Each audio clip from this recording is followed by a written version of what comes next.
I always wanted to get me yawning on video because you know generally when you see somebody yawn, whether it's on a train, a plane, or in a video, you yawn too. So odds are that when you saw me yawn, you yawned or thought about yawning. Does that freak you out or what? Anyway, it's Saturday morning, September 13th, I think. Lucky 13.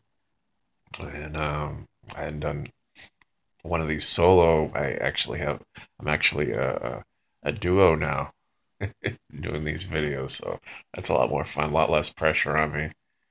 Um, if you see this little blue thing on my finger, it's a pointer. No, it's just so I get when I'm typing with my finger, it gets all kind of sore. So I use that to kind of soften the blow with the typing.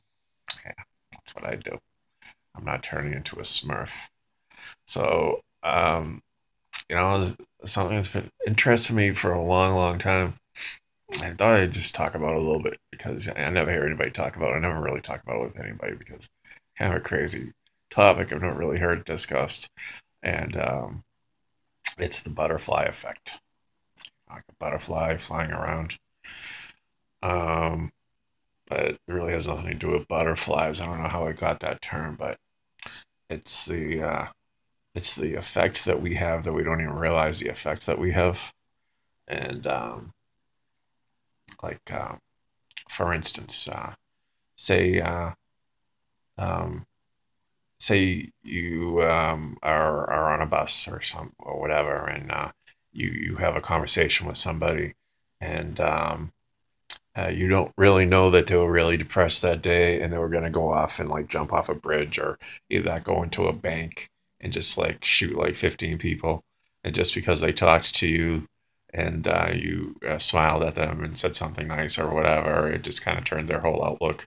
And then they went on to like take a take a night course at Bunker Hill Community, and then the next thing you know, they became a missionary or something, and did all this humanitarian work, and came up with like a cure for, um, I don't know, like say AIDS or something, and just like change the whole world that way.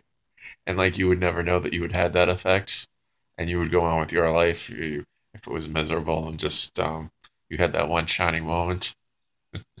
For the rest of your life, you did all this really crappy stuff from that point on, and you really didn't feel that good about yourself. But in reality, this person you didn't know that was gonna like do all these crazy, awful things, and just take out like a whole section of the community went on to cure AIDS.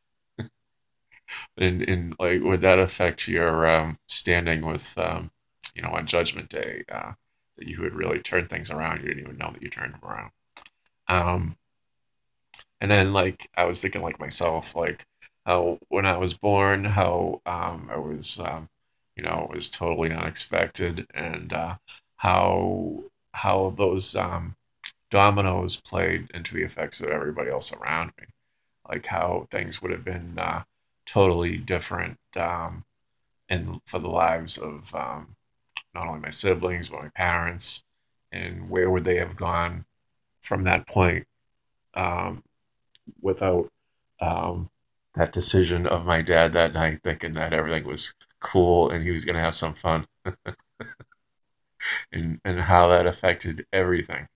Um, and it's just weird, when you think about that, and how it can just kind of like, wow, everybody would be in different things, and there would be people that wouldn't exist, and these little moments of every day, these split second things affect everything around it. These and um, the dice tumble according to like these random little split second decisions that affect millions of people down the line. We don't even realize it, and it's just it's just something to think about. So make make every second count, I guess. I don't know what my point was of this, but it just makes you think like that what is that? Every action has an equal and opposite reaction to it. Is that inertia? I don't know, but a movement. and whatever you do, um, I don't know, just be careful out there. That's my thought for the day. The butterfly effect. Bzzz. Well, that would be the bee effect. Later. Forgot to say adios. Adios.